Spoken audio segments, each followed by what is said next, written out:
Unanimous na kinumpirma ng International Criminal Court Pretrial Chamber lahat po ng kaso ni dating Pangulong Duterte. Dahil po dyan, lilitisin na ng ICC ang dating Pangulo. Sa kabila niyan, papatunayan daw ng kampo ni Duterte na kathang-isip lang ang mga aligasyon sa kanya. Nasa frontline ng balitang yan si Camille Samonte. The judges of Pretrial Chamber 1 of the International Criminal Court unanimously confirmed all the charges against Rodrigo Roa Duterte and committed him to trial before a trial chamber. Yung Rodrigo Roa Duterte. Tuloy ang paglilitis ng International Criminal Court kay dating Pangulong Rodrigo Duterte. Unanimous kasing kinumpirma ng Pretrial Chamber 1 lahat ng kaso laban kay Digong. Ibig sabihin, formal nang itinuturing bilang suspect o akusado sa krimen ang dating Pangulo.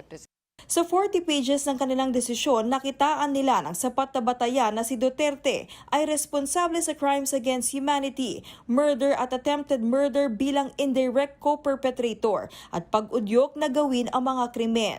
The judges based their decision on the evidence and arguments presented by the prosecutor and the defense during the confirmation of charges. Ang mga krimen daw ay bahagi ng malawakan at sistematikong pagpatay sa pagitan noong November 1, 2011 hanggang March 16, 2019 kung kailan kasapi pa ang Pilipinas sa ICC. Sakop nito ang panahong naging alkalde at vice mayor si Duterte sa Davao City at nang maupo siya bilang presidente ng Pilipinas nang ipag-utos niya ang madugong war on drugs. Sa kabuuan, nahaharap si Duterte sa 3 counts of murder at attempted murder ng crimes against humanity. Kabilang dito ang 49 na insidente ng patayan at 78 biktima. Sa count 1, kabilang dito ang mga patayan sa Davao City sa pamamagitan ng Davao Death Squad noong si Duterte pa ang alkalde ng lungsod simula 2013 hanggang 2016. Sa count 2 naman, kasama ang mga biktima ng high-value target ni Duterte sa ilalim ng kanyang pamumuno bilang Pangulo ng Pilipinas. Sakop nito ang mga krimen mula July 2016 to July 2017. Kasama dito ang pagkamatay ng parehong high-value target na sina dating Albuera Leyte Mayor Rolando Espinosa at kasama niya sa kulungan na si Raul Yap. Para naman sa third count, dito nakalista ang mga patayan at attempted murder sa village clearance operations mula July 2016 hanggang September 2018. Kabilang sa mga insidente dito ang pagpatay sa binatilyong si Kian de los Santos sa ilalim ng Oplan Tokhang noong August 2017 sa Caloocan. 3 pulis ang hinatulang guilty ng korte sa pagpatay kay de los Santos matapos mapatunayang hindi nanlaban ang biktima.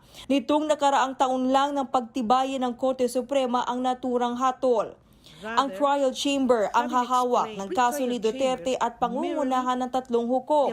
Oras na gumulong na ang paglilitis, alinsunod sa probisyon ng Rome Statute, kailangan ipresent ang akusado. Pero pwede ring desisyonan ng korte ang ibang paraan ng pagdalo.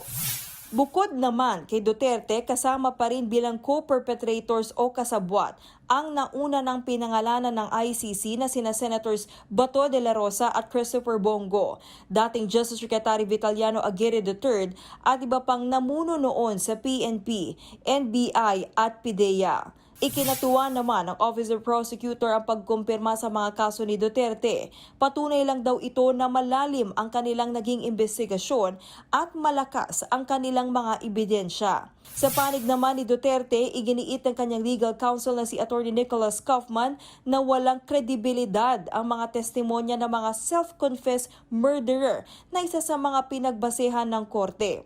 Papatunayan daw ng depensa na ang sinasabing state policy na binuo ni Duterte ay kathang-isip lamang at ang nasa likod nito ay mga kritiko ng dating Pangulo. Samantala, pinayagan na rin ang nasa 539 victims ng extrajudicial killings na lumahok sa paglilitis kay Duterte. Kakatawanin sila ng common legal team na sina Attorney Joel Butuyan, Gilbert Andres at Paulina Masida. Nagbabalita mula sa Frontline, Camille Samonte, News 5. Mga kapatid, Ed Lingaw po, maging maalam at may pakialam sa mga napapanahong balita sa ating bansa. Para sa mas malilimang pagtalakay at paghimay sa mga issue at headlines, mag-follow at mag-subscribe sa social media pages ng News 5.